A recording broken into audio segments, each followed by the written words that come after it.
Thank you very much, and thank you very much for that very warm introduction. That's very kind of you, and welcome to everybody. And I see lots of people I know, so welcome and lovely to see you. And those I don't know, it'd be nice to meet you sometime. So yes, the talk today, we are spiritual beings having an earthly experience. It's a sentence I came across many years ago, and probably you have as well. I found it as a quote from C.W. Leadbeater, but it also appears in I.K. Timely's Self-Culture. And actually, it's a summary of the truths that we learn about the constitution of man.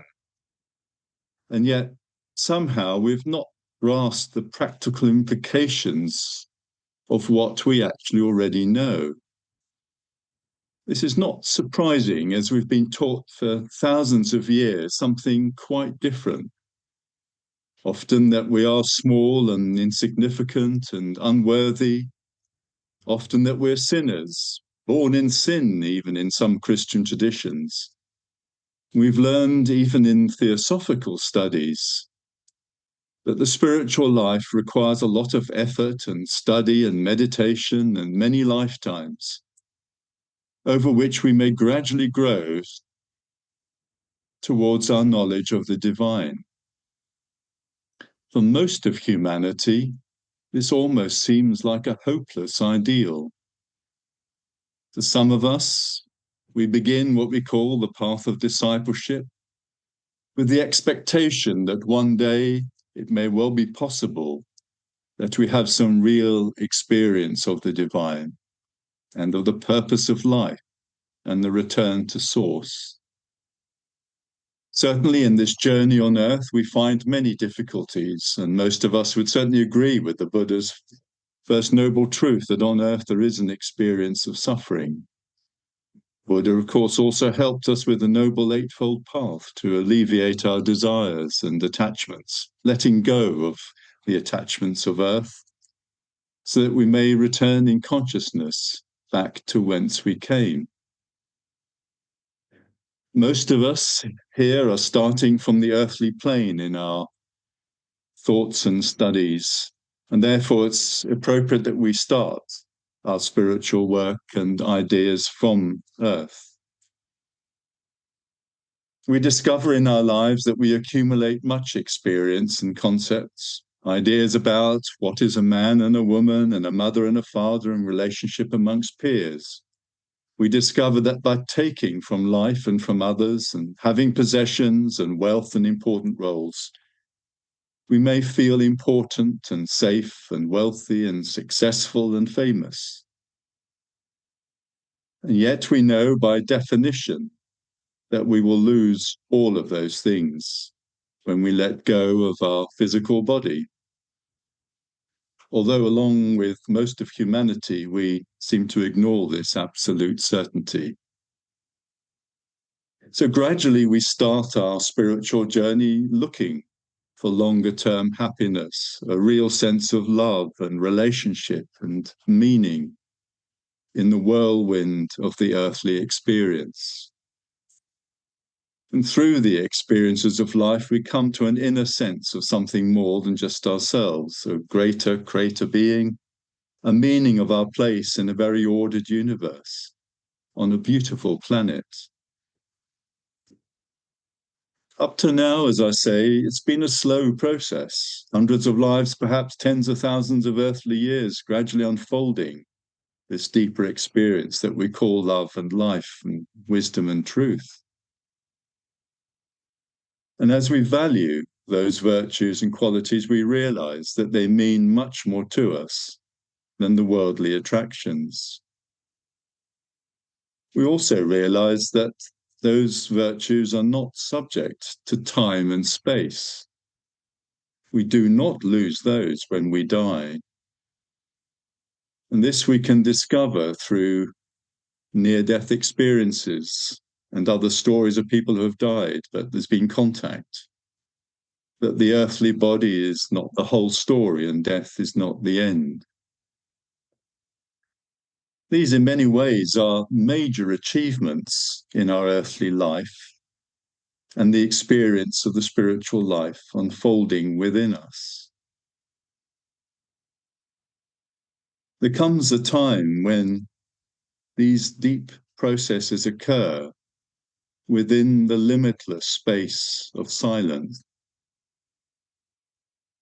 H.P. Blavatsky writes in The Secret Doctrine, a rather beautiful summary, actually. The ever unknowable and incognizable Karana alone, the causeless cause of all causes, should have its shrine and altar on the holy and ever untrodden ground of our heart.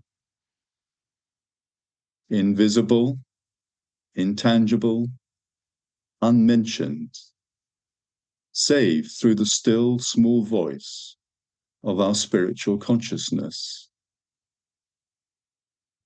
Those who worship before it ought to do so in the silence and the sanctified solitude of their souls, making their spirit the sole mediator between them and the universal spirit, their good actions the only priests, and their sinful intentions the only visible and objective sacrificial victims to the present.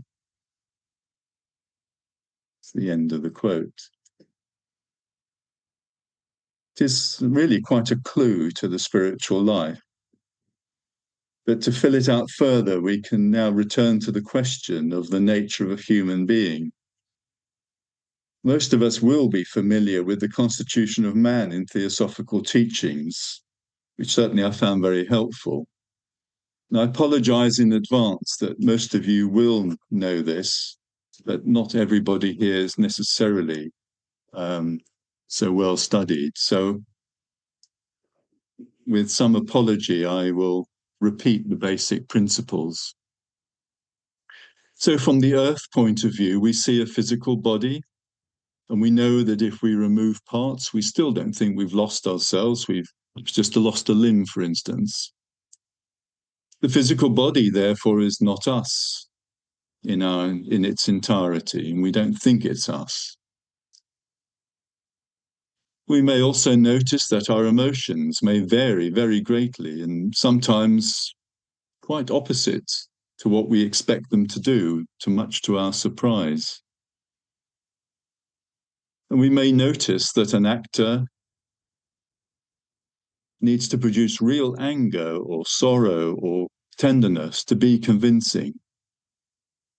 But a good actor can switch them on and off at will as the scene changes. And so emotions, therefore, are not our complete self at all. And they depend on our perception of the situation and what we think we've heard and felt and what people intended to say. And similarly, when we consider our thoughts, when we sit down to meditate or study for an exam, we have, of course, chosen to focus our thoughts very considerably. And yet they almost immediately run off to any topic other than the one you've chosen to focus on. And yet you decided to study or meditate. So you are not your thoughts, but who are you then? You seem to be an observer of those thoughts and emotions. And of course, many of you will know that when the mind is quiet and focused, either in meditation, contemplation, or in nature, sometimes also under traumatic conditions, in the stilling of the mind, it can be a sudden experience of peace, of light and love, and a sense of oneness with all life, sense of awe and beauty. It may only be momentarily in a whole incarnation, but for quite a few people, actually, it's quite frequent, even if brief, experience. And so you will know that you're not the lower mind or the emotions, the etheric or the physical body. Our teachings then indicate that when we do still the mind, we're in what's called the higher mind, the mind that understands the laws of nature and the relationship of things in a very deep and complex way. Slightly incidentally, thought in Sanskrit is called manas and gives us the root for the label mankind. Beyond higher, if you like, the higher mind, we may rise into the intuitive plane, sometimes called the Buddhic, where all life is experienced as one in unconditional love and light, with an inner wisdom and knowing. And even beyond that, we may rise to what's called the lower atmic plane, as it's called in Sanskrit, which is part of the divine nature. And beyond that, the higher atmic plane with two further planes above, which are of the divine, more closely so, aspects of the Absolute or God. And these teachings come from those who experienced these planes for themselves and have tried to describe them for humanity. It's not some theory, of course. The mystics, the Gnostics, the rishis, the avatars know for themselves. Again, in your studies, you may know that there are some beautiful and rather useful links between these various planes. Well is illustrated with the analogy of a mountain reflected in a lake. At the lake edge, the lower mind is a reflection of the higher mind above. The Buddhic plane, the intuitive plane of the mountain, is reflected in the emotional plane in the water. And the atmic plane is reflected into what we are calling the physical plane. And we know that this is the case for us. We know that the higher thought is reflected through the vehicle of the lower mind, the computer mind. We find that intuition is often experienced as a feeling, sometimes called a gut feeling, although perhaps more appropriately a knowing in the heart. And we know that action is the outer expression of the will to act, the will of God manifested on the earthly plane. Symbolically, we can perhaps see two triangles, one of the mountain and the other of the reflection in the water. Interlocking, they are a six-pointed star, which is a very ancient symbol of creation, the higher reflected in the lower and linked together. Particularly in India, with a point in the middle for the seventh, or the seventh ray, the beginning of all things. The analogy of the mountain reflected in the waters of the lake is particularly helpful, because when the lake is still, the reflection of the mountain is perfect. But when the water is ruffled with thought or emotion, the reflection is lost and disconnected from the mountain. And this is our state on earth most of the time.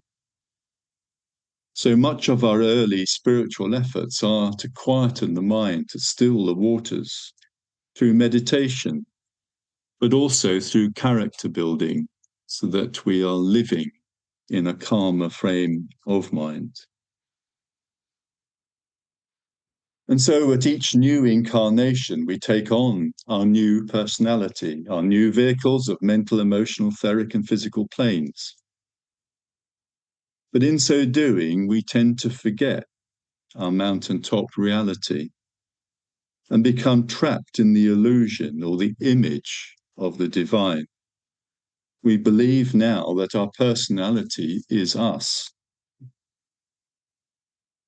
The spiritual life is about rising out of this illusion, the image or the unreality of the worldly life of the reflection in the lake, and climb the real mountain to the divine again.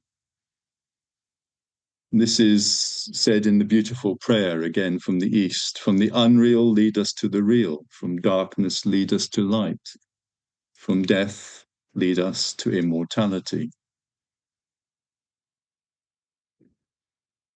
To fill out this even further, St. Paul says that we are a spirit, a soul, and a body. The personality is more useful here. So I'm trying to switch the language a bit to connect to the West. So the personality, as I said, is that which we incarnate in at each birth. But it's not our real self, as we've seen. And incidentally, the word personality comes from persona, which is the Greek word for mask. And actors used to play many parts in ancient Greece and wore masks to differentiate the characters. And so the words were spoken through the mask, persona. But a very apt picture that our personality is the mask that we take on for our earthly journey. The soul, the reincarnating ego, the true higher self, the individuality, all names of our true nature, are made up of the qualities of will, bliss or love, and intelligence as simple words to use. Atma, Buddhi, Manas in Sanskrit. Sat, Chit, Ananda, or Satananda Chit, if we keep the same order. And these are of the nature of the divine qualities. These qualities are identical to those suggested in Christianity. We could say that the Father is the will and also therefore the Spirit in us. We could say the soul is the Son, giving life and consciousness as it manifests the unconditional love of the Father on earth. And the Holy Spirit, we could say, is the manifesting intelligence and the beauty in matter.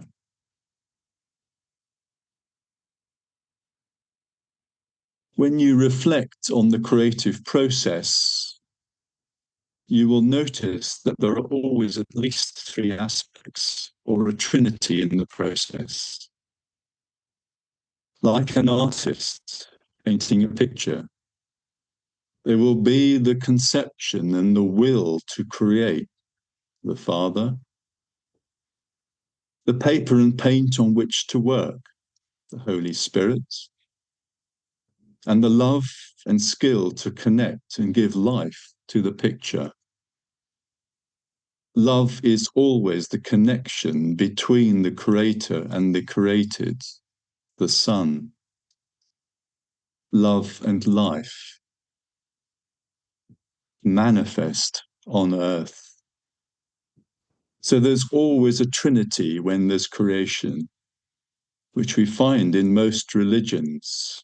In Hinduism, we have Brahma, Vishnu, Shiva as one trinity. There are others. In ancient Egypt, Osiris, Isis, and their son Horus is another. Thus the Son, we could say, is the Christ consciousness, the incarnation of love as our true nature. It may also be called Krishna consciousness or Buddhahood or Nirvana. Therefore, hidden in plain sight is the great secret of the spiritual life. Humans are of the divine nature, made in the image of God. Reflections of the source qualities like divine will and love and kindness and truth and bliss and wisdom. Love in incarnation. We are indeed spiritual beings having an earthly experience. The oracle at Delphi in ancient Greece had inscribed apparently, "Man, know thyself." And more recently we say, "Be who you truly are." And the beautiful truism, as above, so below helps us to understand many things.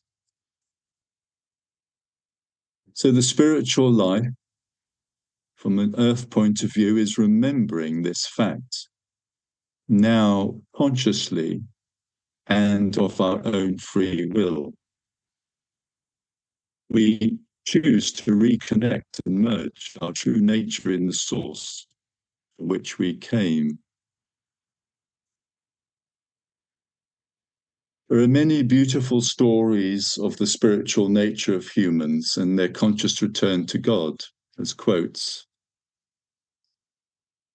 I've used here the tradition from Christianity, for instance, St. Paul. Know you not that you are the temple of God, and that the Spirit of God dwelleth in you? And in Luke's Gospel, Jesus says, behold, the kingdom of God is within you. And the beginning of St. John's Gospel, the most mystical of the four, very famous and very beautiful. In the beginning was the Word, and the Word was with God, and the Word was God. All things were made by him. In him was life, and the life was the light of man. And that was the true light, that lighteth every man that cometh into the world. In the Psalms also, be still and know that I am God. And again in John's Gospel, Jesus prays for his disciples, that they may be all one, as thou, Father, art in me, and I in thee, that they also may be one in us. And elsewhere, I and my Father are one. Actually, all religions point to these facts. The Mahachohan writes, the fundamental doctrines of all religions will be proved identical in their esoteric meaning. Osiris, Krishna, Buddha, Christ will be shown as different names for one and the same royal highway to find bliss, nirvana. And H.P. Blavatsky writes, theosophy is religion itself. Religion per se, in its widest meaning, is that which binds not only humans, but also all beings and all things in the entire universe into one grand whole.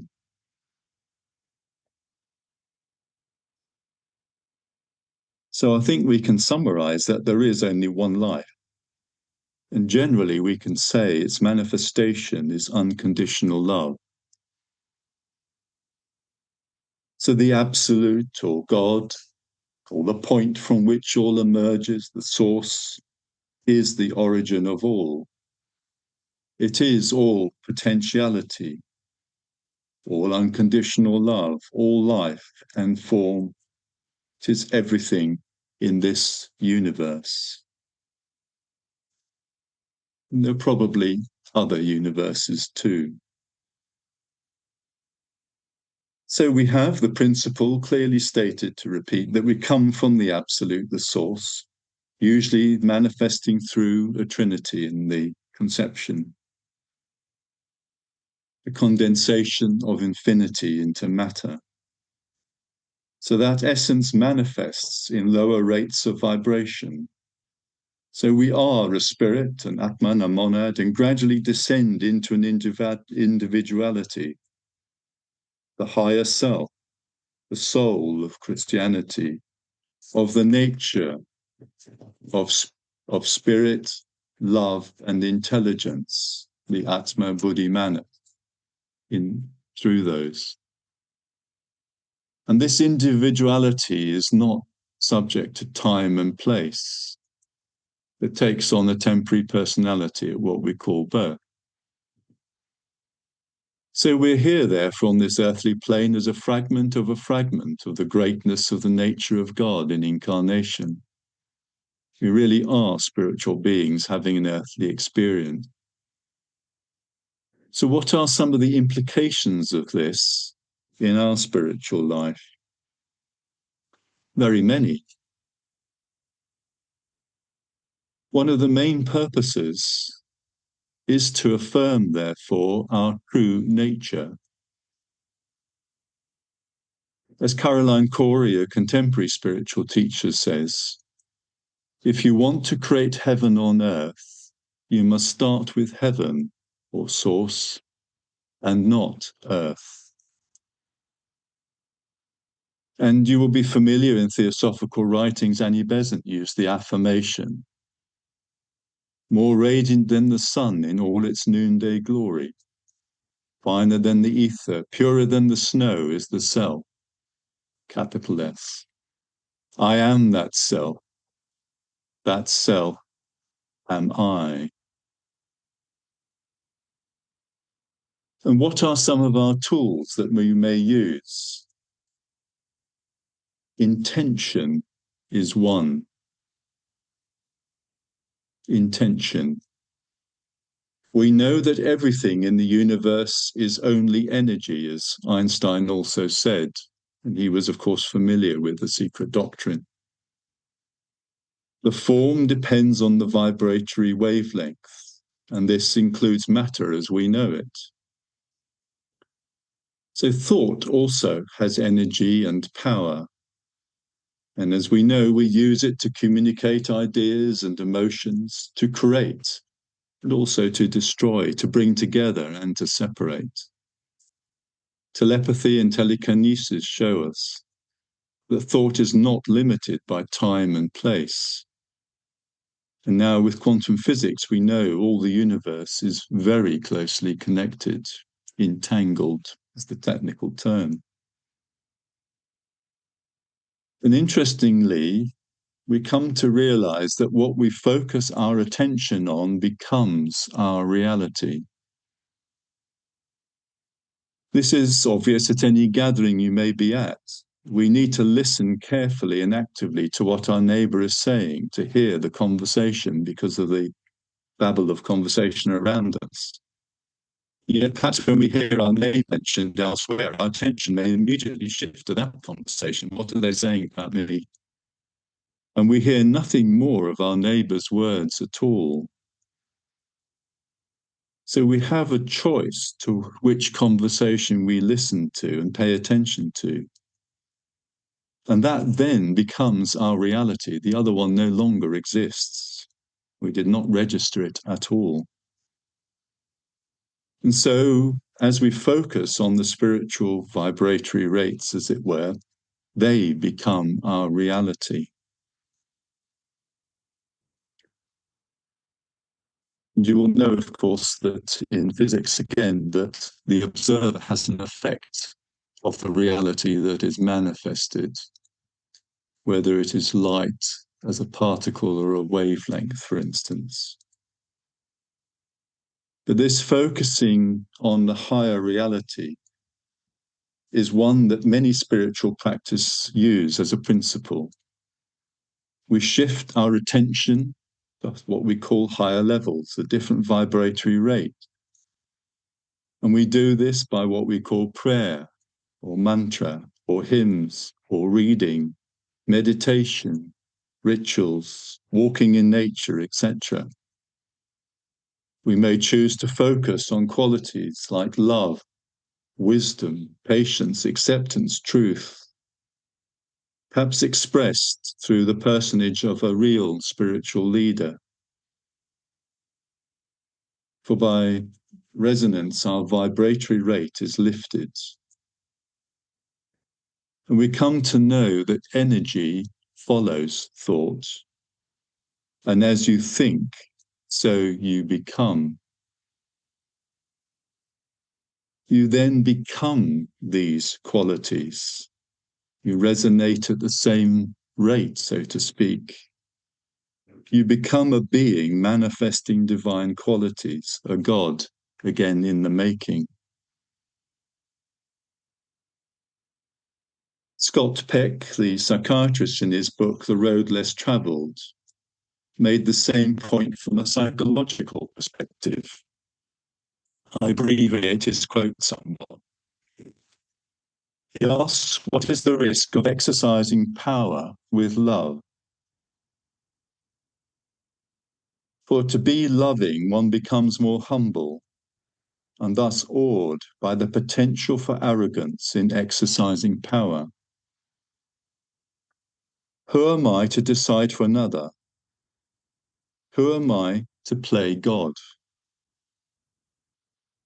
And yet they also know that there is no alternative except inaction and impotence. Love compels us to play God in full enormity of the fact. With this consciousness, the loving person assumes the responsibility of attempting to be God and not to carelessly play God, to fulfill God's will without mistake. Only out of humility of love can humans dare to be God. It's the end of the quote. There are further implications of identifying as of the divine nature now. As a divine being, we're no longer so bound to the illusions of earth. We feel we may let them go, and we will naturally rise, a bit like a hot air balloon when the weights are dropped. The spiritual life is much more about letting go than accumulating. Much of our work currently is to learn to let go. And you will notice that life forces us to do so. We let go the traumas of our experiences. We let go patterns of defensive reactions to one another. We let go of our beliefs, and in particular, that we're not good enough in some way. We also know now that things of earth, such as money and fame and possessions and roles, even relationships, will all pass away. They're only temporary, as is our time in our personality. Eternal happiness must be found in eternal virtues.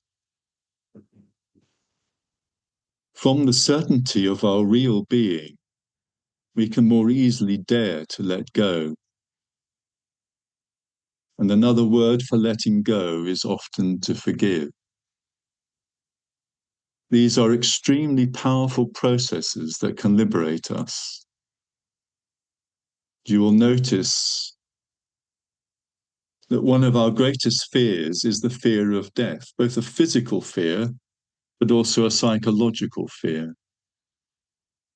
Death, we now know, is only a letting go of the personality vehicles, but we are eternal. As was said in the mysteries, bodies come and go, but life goes on forever. In losing this fear, we are liberated from much pain and anxiety. And importantly, as well as the vulnerability to be manipulated into doing things we don't want to do and know are not right, as we've seen particularly in the last few years. We're now free to live. This letting go is rather beautifully expressed in a Bette Midler song that you may know, The Road. It has a beautiful verse. It's the heart afraid of breaking that never learns to dance. It's the dream afraid of waking, never takes the chance. It's the one who won't be taken, who cannot seem to give. And the soul afraid of dying that never learns to live.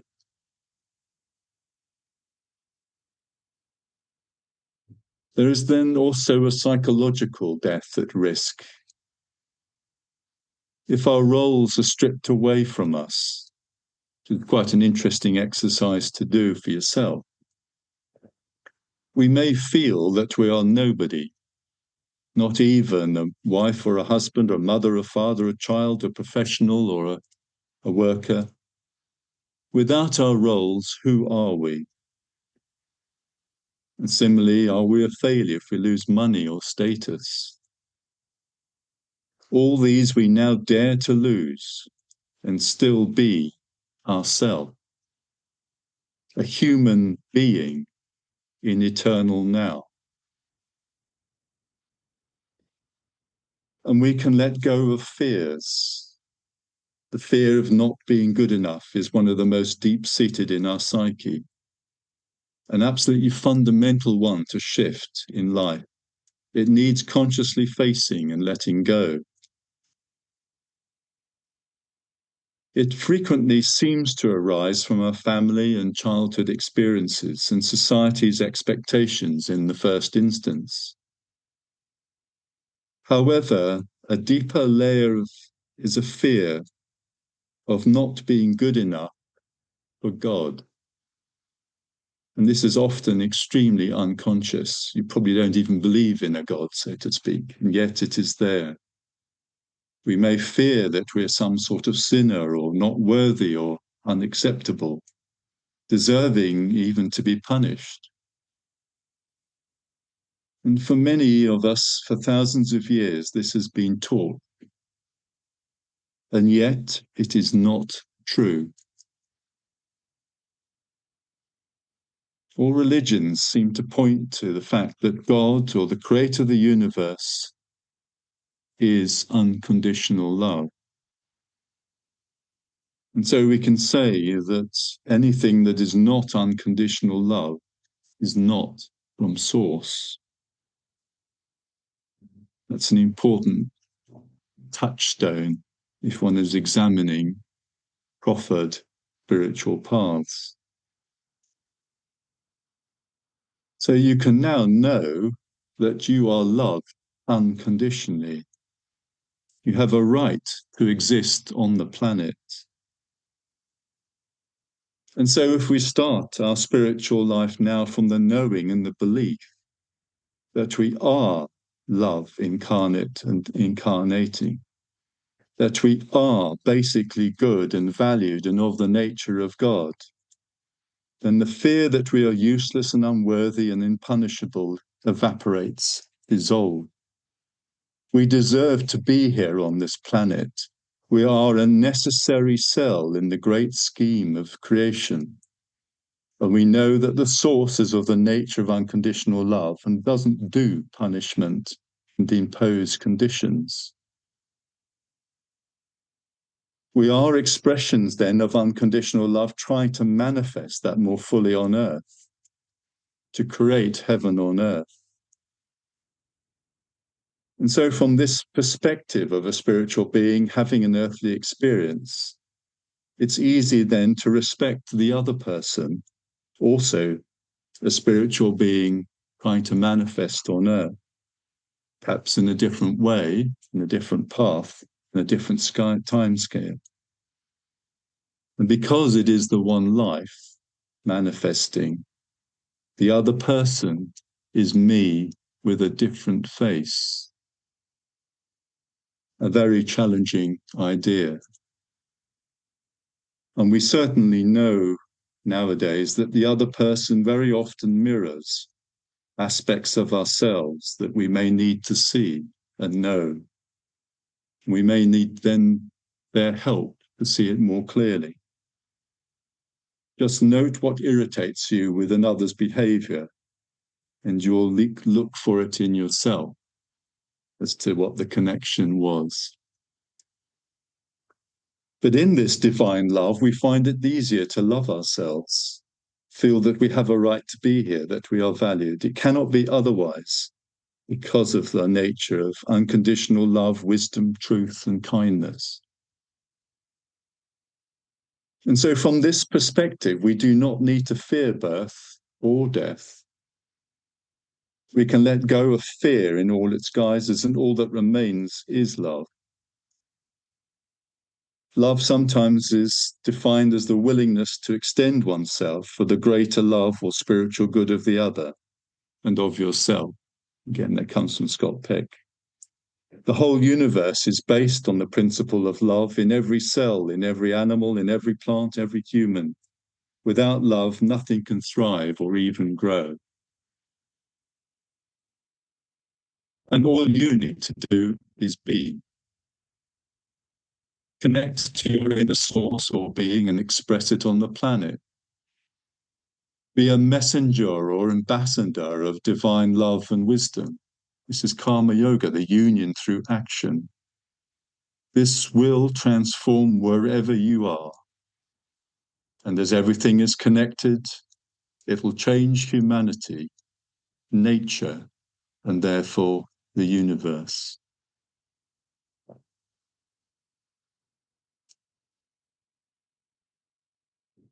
As spiritual beings having an earthly experience, we may realize now that this earthly experience is very important. It's a necessary part of the creative evolution to help us develop, challenge, and round off our qualities. It's part of the divine plan. In the tension between the poles of duality, we come to know love and light and their apparent absence. What we call mistakes and sins are simply necessary learning opportunity. And eventually we learn to integrate and unify the qualities in the third or middle way, the and rather than the or, seen from the highest eagle-eyed view. In fact, what we call sin, as I say, is an absence of these qualities. So we simply need to focus on the positive quality. And so we come to see that the world is a stage and ourselves as actors, as Shakespeare famously observed too. So we will know now that we planned to visit this earth for this special learning opportunity. We even probably agreed to come. We most likely chose our parents and circumstances and the rough outline of how we're going to experience things, who we came to work with, and what sort of role each was going to play, even though sometimes a very unpleasant one. But as actors, we now don't need to take things quite so seriously. We can live life more lightly. We play our role to the best of our ability and enter and exit the scene as needed.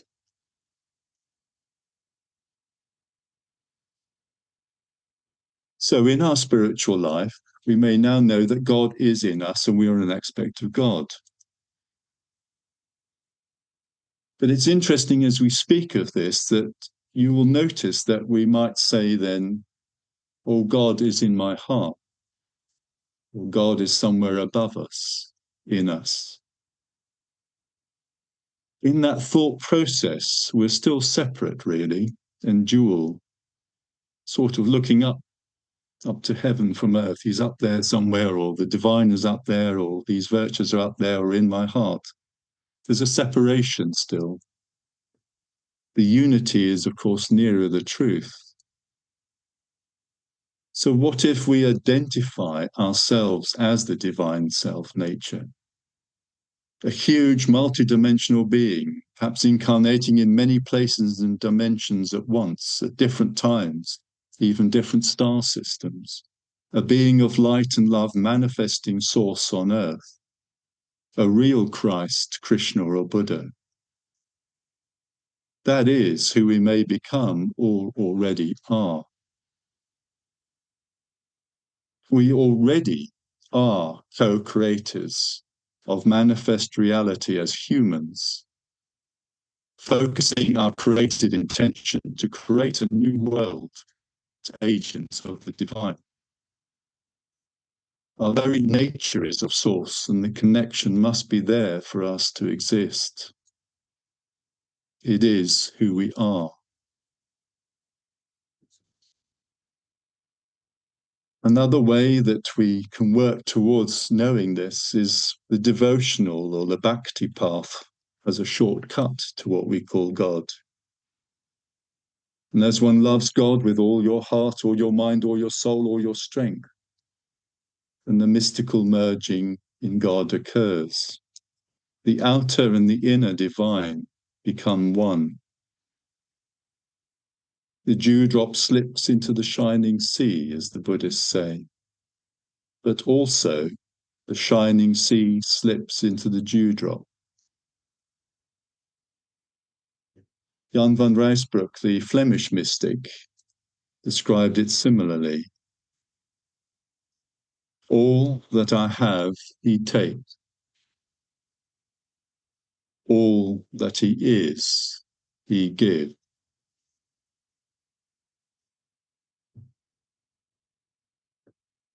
Very powerful statement. Whilst we're still working on all of these processes, I'd like to offer a few practical tips that you may not have come across before. We can identify now with our inner Christ, Krishna, Buddhahood nature as who we truly are. That is this expression of God, of its nature. It cannot be otherwise. But we can increase our vibratory rate and reality by actually focusing directly on Source. Intention is the arrow.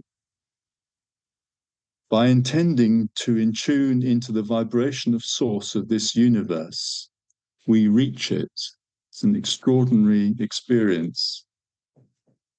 And here is a meditation you may try, and we'll offer it in a minute as well, in a form anyway.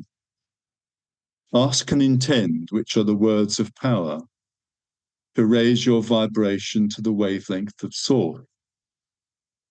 And know that it is safe and that you will be able to manage and do it in a way that you can cope with.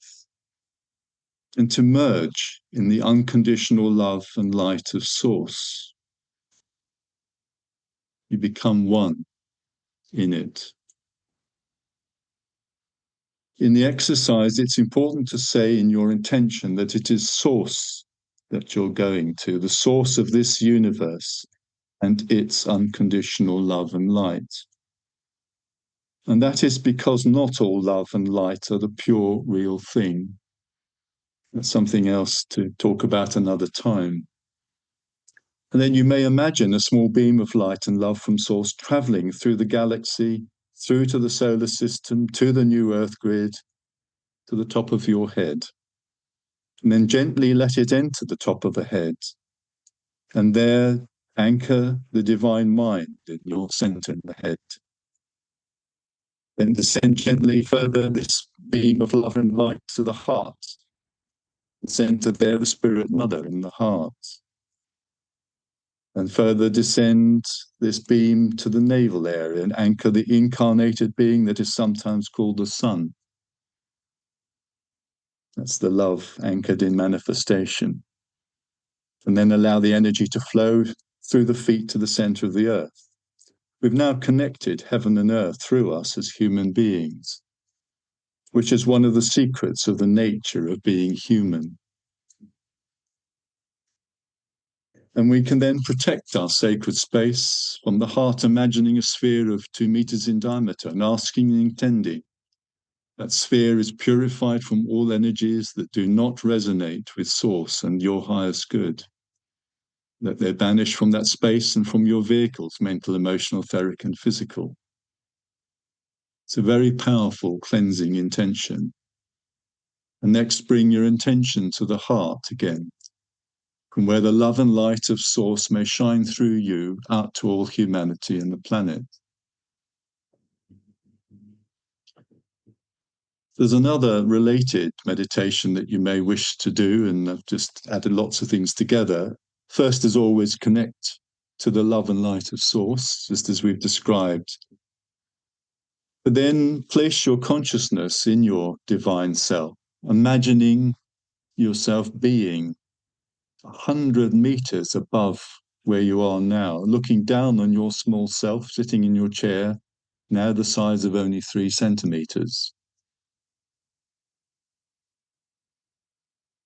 This is quite an interesting exercise to do because you're now identifying with your spirit self as who you are and watching your personality self, the actor. You may do many things from this perspective. You may choose to match your divine blueprint and impose it again on your physical blueprint so that it resonates in harmony and unity of healing. You may watch the actors' patterns of life, the themes that have been playing out in life, the traumas that you've gathered and are still needing to let go of, the old hurts and issues. Then you may then consciously choose to let them go. Having seen them as an observer, breathe them out. I choose to let them go. And another word for letting go, as we said, is to forgive. Forgiving others, forgiving life, even how it's dealt and how you've experienced it. Forgiving yourself, too. And also forgiving God, because often we have a lot of resentment towards God for being in the situation we now are. But now we may do it from the perspective of our inner God nature, which is now able and strong enough to let go of the scene that we've been acting on for so long on this earthly stage. As we choose to let go, we are free. Free of the earthly weight, of the earthly chains, of the earthly karma. And what remains is love incarnate. What remains is a human being, not a human having, as Eric Fromm would say. We are free to be a Christ, a Krishna, a Buddha. We are free to be an incarnation of God, of whatever name or none on this planet. And we are free then to help the rest of humanity discover this for itself, which is part of the great scheme for this creative adventure that we find ourselves in. In that freedom, we choose to be one with God, from which we came and were never, ever separate from. Peace be with you, and thank you for listening.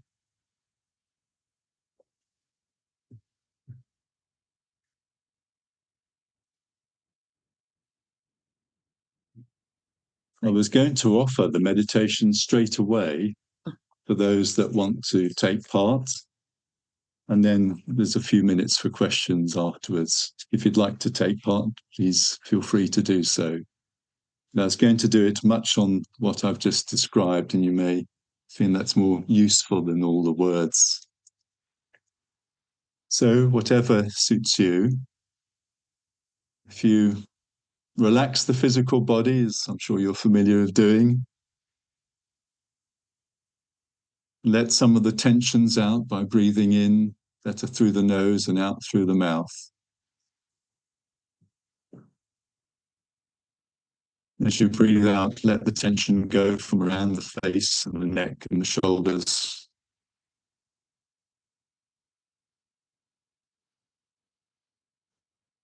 And the upper chest and the back and the lower back, the arms and the legs and the feet. Just let, with your out breath, the tension go.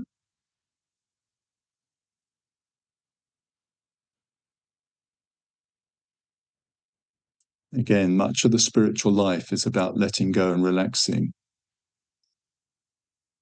Similarly, the emotions, allow them to be at peace for now. And the thoughts, any thoughts that are wanting to interrupt, you can say that I'll be with you later. But for now, let us just be quiet.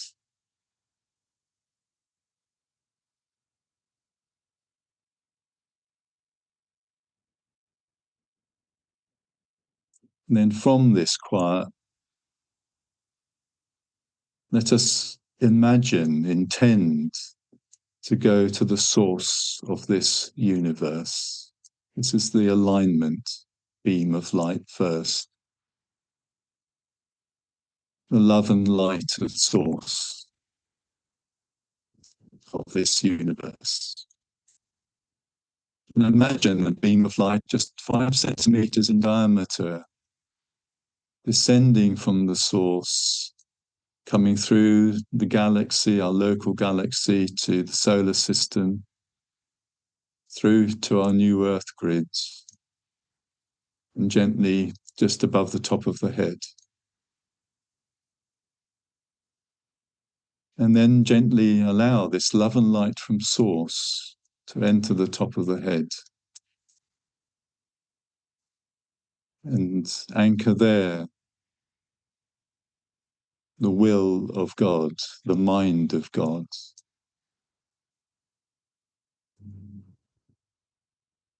Let it fill the thoughts and the head. Then gently let the beam of light descend through the throat to the heart.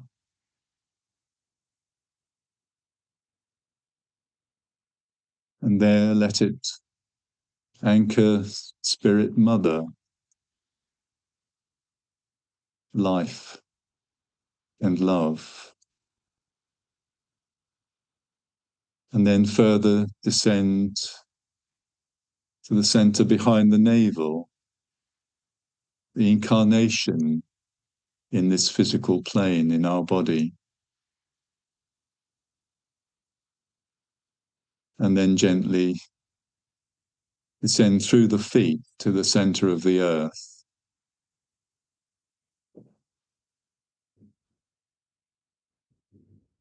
And now that we're anchored, heaven and earth, return your intention to your heart and ask and intend that your sacred space, about 2 meters in diameter, is freed from all energies and entities and thought clusters and attachments that do not serve your highest good and do not resonate with the frequency of Source. They're now cleared from your sacred space.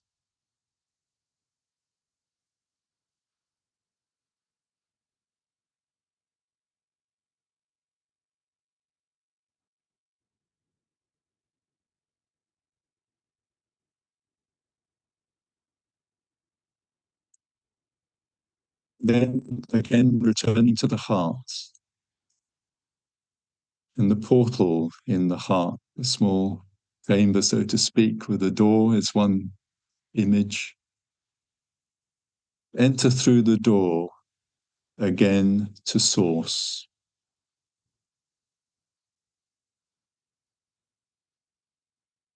The love, the unconditional love of the Creator, the origin of everything in this universe.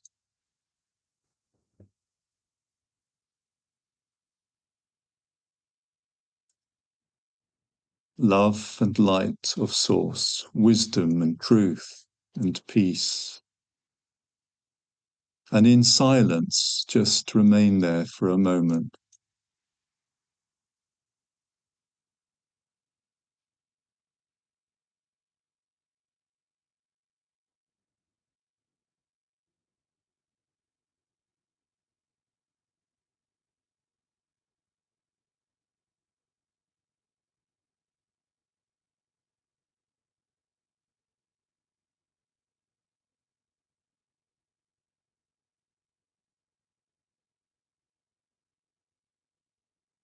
Then from this point of origin,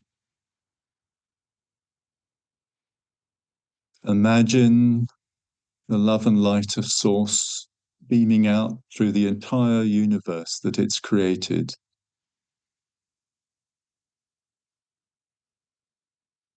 A love and light that gives life to everything, planets, the beings,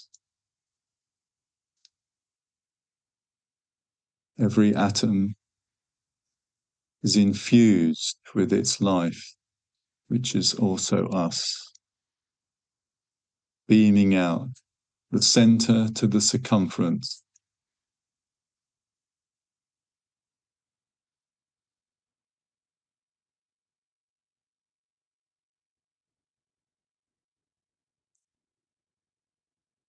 And then bring your attention particularly to the solar system and this earth.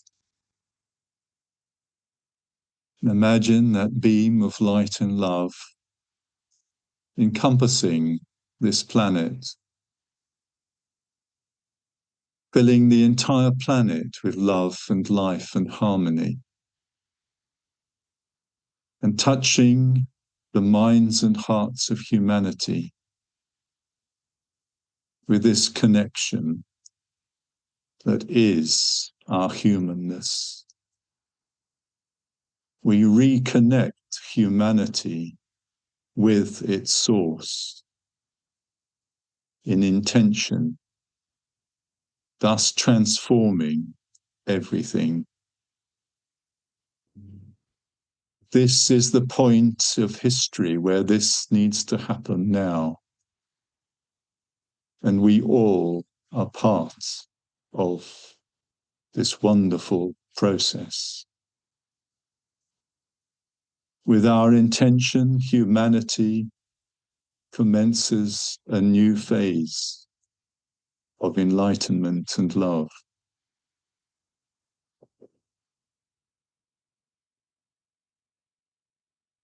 Simply through being connected, being who we truly are.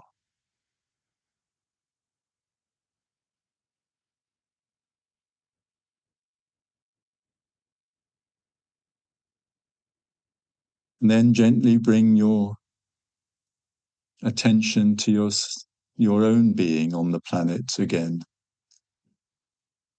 pouring that love and light through your being, your individuality, the spirit of will, the bliss, the thought, the life, the love. And that reflected into our minds and into our hearts and into our physical vehicles, where you are now sitting in this moment of time and space.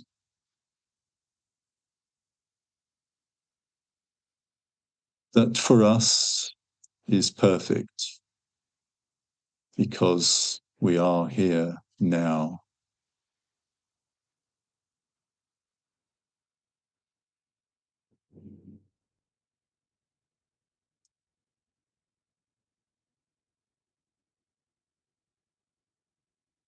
Then just bring your attention a little more just to your heart, the seat in our vehicles.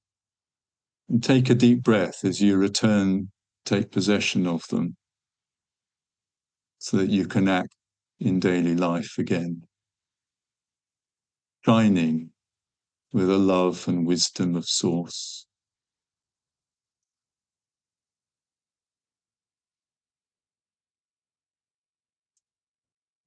And in giving thanks, when you're ready, open your eyes.